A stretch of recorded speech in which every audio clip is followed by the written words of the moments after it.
Hello everybody, I have never done an Ignite talk and I read that you're supposed to burn a slide. So I just put this in for the first 15 seconds. My name is Perry Chen and I'm a co-founder of Kickstarter.com. We're 5 weeks old, so we're very new.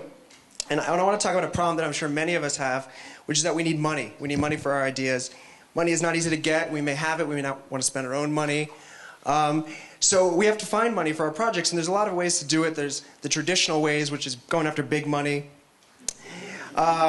Investors, grants, which take 2 years, a rich uncle, trying to get a loan. I don't know if you can get loans anymore, but that's big money, and it's really antiquated, and 99% of stuff doesn't get it. So we got to look to new ways, and the crowd is really where I feel money needs to be raised from nowadays. There's a lot of cool things that you could do with the crowd, but crowdfunding is one of the coolest. It's about putting together the big money you need in little increments. A great example of this is Jill Sobule. Earlier this year, she raised $90,000 in 3 months from her fans and their friends to make her next album. And Jill had bounced around from label to label, and she was really frustrated. And she threw this up on a lark, and she made it. So this is Kickstarter. This is the company that we've been running for 5 weeks. And what I wanted to share today is all that we've learned in the 5 weeks of doing business about how to fund your project from the crowd. So what are the principal traits that help you? So first is to be real. And this is a photo from a real project from Polyvinyl. They do Of Montreal and a lot of other great bands. But they're real. And you can see it through the photo. It's humans asking other humans to help them. It's just financial. So be real. Have a clear goal. It's not sponsor my life. It's not fund me as an artist for some vague pursuits. Be specific. We're goal-oriented. So help Dean Peterson fund his first feature film. I know what I'm getting into. Great. Another thing you need to do is offer fun rewards.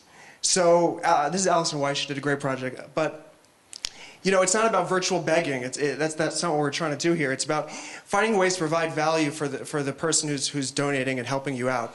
So there's a lot of great ways to do it. One easy way is to offer the product. It's like a pre-purchasing. This is Fran Serafon. She's trying to open up a Thai food cart in Portland, and she's offering Thai food. If every dollar you give her, you're going to get $2 back in Thai food when her cart opens. This is Earl Ciano. He's a musician in New Orleans, and he's offering really cool stuff. You get the album. If his album is funded, you get the digital download, but you can also get music theory lessons from him over the phone. He'll cook you gumbo if you come over to his house. So he's using rewards in really cool ways.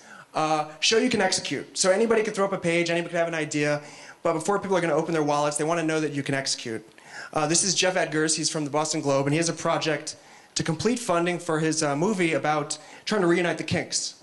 And so Jeff shows outtakes of him talking to the Kinks on the phone, him playing some Kinks tracks with Sting, and so you're like, okay, Jeff, this guy can execute. I'm going to open my wallet. It's not going to go to some bullshit.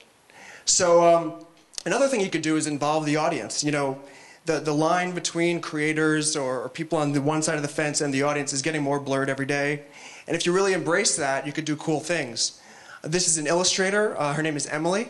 And she's got this project. She wants to send out 365 illustrated postcards, all drawn by her, one each day for a year. And if you give her $5 or more, you'll receive one of the postcards in the mail. So it's really cool. It's really interactive. And she gets to do a fun project. So if you can involve the audience, Alison Weiss did a great project with involving the audience. She did an all-request hour. She did this amazing thing. She was trying to raise $4 grand, and the person who put her over, she Skype video chatted with her, and she posted it up on the site. And the last thing is spread the word. It's the most obvious, but you really need to think about it and do it online, offline. Your idea isn't just going to kind of mutate out there. You're going to need to push it out there and get your friends to help you spread the word.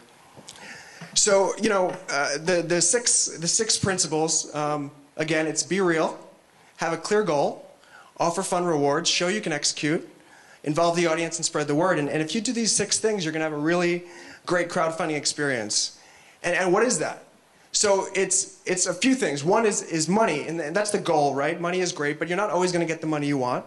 But you will always get encouragement. You're always going to get feedback. You're always going to get exposure. And all those things together are going to lead you to move your project down the road in a positive way. So that's it. Kickstarter.com. And get in touch.